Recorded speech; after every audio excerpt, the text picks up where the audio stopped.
In this video, we're going to look at how you can use Zotero to insert citations and generate a list of references in your academic texts when you're writing them in Word.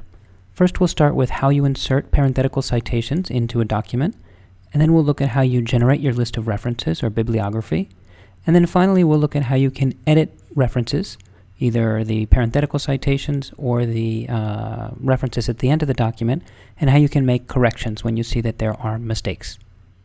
Just like in the last citation video, I'm going to have two programs open for this video.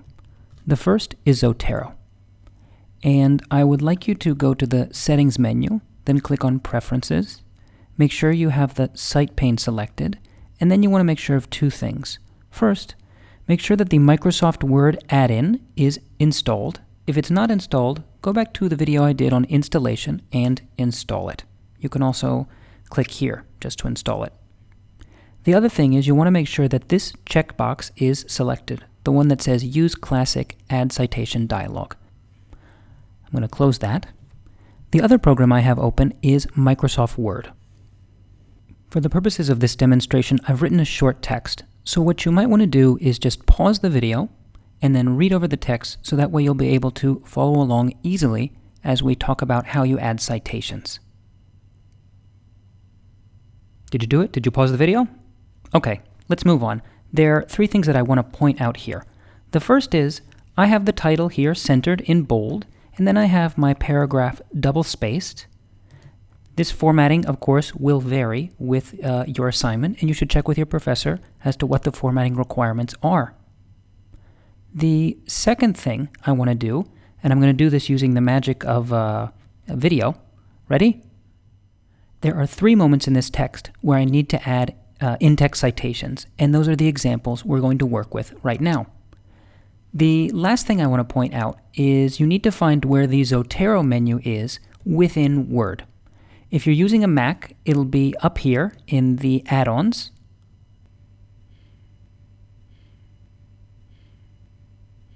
If you are using a PC, it'll be up here in the ribbon, either under a menu that says add-ons or under one that says Zotero. Okay, now that we've gotten all of that settled, it's time to start inserting our citations. I'm just going to start by removing the highlights, and I'm going to place my cursor right where I want to insert my first citation. In order to insert that citation, I'm going to go up to the Zotero menu, and then I'm going to click Add Citation. And the first time you add a citation in a Word document, this box will pop up. The first thing you'll want to do is make sure that you have the proper format selected. For us, it'll be the Chicago Manual of Style, author date. You want to make sure you have the right language. For us, it'll be English. Then it will give you the option of saving your citations in fields or in bookmarks. And you always want to have fields selected. Finally, and this is selected by default, but you'll just want to make sure that Store References in Document is checked. So then I'm going to click OK. And another box will open. And essentially, it's a mini version of my entire Zotero library. Now, if I know exactly where the book is that I want to, or the academic source I want to cite, I can find it by scrolling through my menu. Otherwise, I can search for it, just like I can search for resources in Zotero. That's what I'll do now. I want to insert this from Mendieta. And down here, I want to add the page number. It's 3 in this case. And then I'll click OK. And you can see that Zotero has inserted the proper Chicago author date citation for this source. In this first citation, you can see that I needed everything. I needed the author's last name, I needed the year of publication, and I needed the page number. But when I move to the second citation, you can see that I actually already have the author's name mentioned here. I have Foster Cronin here. So all I need is the year, and then I need the page number from where I got this quote. So what I'll do is I'll place my cursor exactly where I want to insert my citation. Again, I'll go to the Zotero menu and select Add Citation. And again, I'll get the same pop-up library. and I can search for the author that I want to cite. Now, by the way, you'll always want to make sure that when you're selecting your sources, you select the parent item. You don't want to, for example, select the PDF underneath it, the child item. Always select the parent item. And then I will add the page number. And down here where it says suppress author, I'll make sure that that is selected. And that will tell Zotero, hey, I don't need the author's name. And then again, I'll click OK. And you can see Zotero has given me all the information I requested. For my final citation, I actually have multiple sources that I want to reference. So I'm going to, again, place my cursor where I want to insert those references. I will click on Add Citation. And then I will select multiple sources. Now the first thing that I will do is I will look for the first source.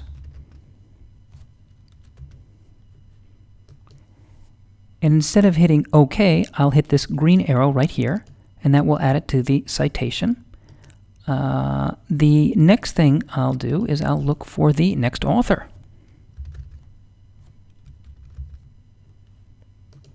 And I'll add it here. Now in the case of this citation, I don't need to add page numbers, but if I did, I would just make sure that the source that I wanted was selected, and I would add the page number here. If I wanted to suppress the author, I would click this, and then I could adjust it for the other source as well. In this case, however, I need both the author and the year of publication, although I don't need the page number. So again, I'll click OK. And you can see that Zotero has given me this double citation. So just to wrap it up, with Zotero you can enter these full entries that have author, year, and page number, or you can have just year of publication and page number, or you could have just year of publication. And then, of course, you can put in multiple citations as well. There's just one other thing I want to point out about adding citations, and I'm going to open the menu again, which is you have the option of prefix or suffix, which means is there any text you want to insert right before the author's name or the year of publication, and then suffix would be is there anything you want after. So for example, you might put C right here, as in C. Cronin, 2007, or you might put 4 more examples. So I might have something that says C. Cronin, 2007, 4 more examples. Also, if I didn't want to reference a page number, but rather say a chapter or a paragraph, or if I'm studying Old Shakespeare, a folio, I would just change my selection here. Now I actually don't want to add any citations, so I'm just going to cancel that out. Okay, now that I have inserted the 3 parenthetical citations into this passage, I'm going to generate a list of references. So I'll scroll down. You can see that I've already added the title for the references section, and I'll go up to the Zotero menu, and instead of clicking on Add Citation, I'm going to click on Add Bibliography. Now, watch carefully because this is going to happen quickly. Ready? Go. Now you can see that Zotero has generated a list of references based on all of the sources that I inserted into my paragraph. The formatting is a little bit off, but we can change that in a second. For now, I just want you to think about how long it would have taken you to write those 4 sources or those 4 entries by hand. And then think about if you were writing a 10-page paper or a 15-page paper, and instead of 4 sources, you had 10, 15, 20. This is really where Zotero can save you a lot of time and a lot of headaches. Of course, problems do happen. For example, I just realized that here I have Sprung. Here he is down here, Joel Sprung, when in fact the name is Spring, not Sprung. So what do you do when you notice that you have errors in your Zotero citations that you've inserted into Word? Really, it's just as easy as going back to Zotero, finding the entry that's incorrect, and then correcting it. You can see I've changed the name. Then I'll go back to Word, and I will click on Zotero and then refresh. And you can see that the spelling is correct now for both the in-text citation and the bibliographic entry. You know what? I noticed another error. I have 2 authors here, but actually what I wanted to do was I wanted to have 3. So how would I edit one particular citation? Again, very easy. You go to Zotero and you go to Edit Citation. That citation will pop up, and then I can add the third author I wanted to.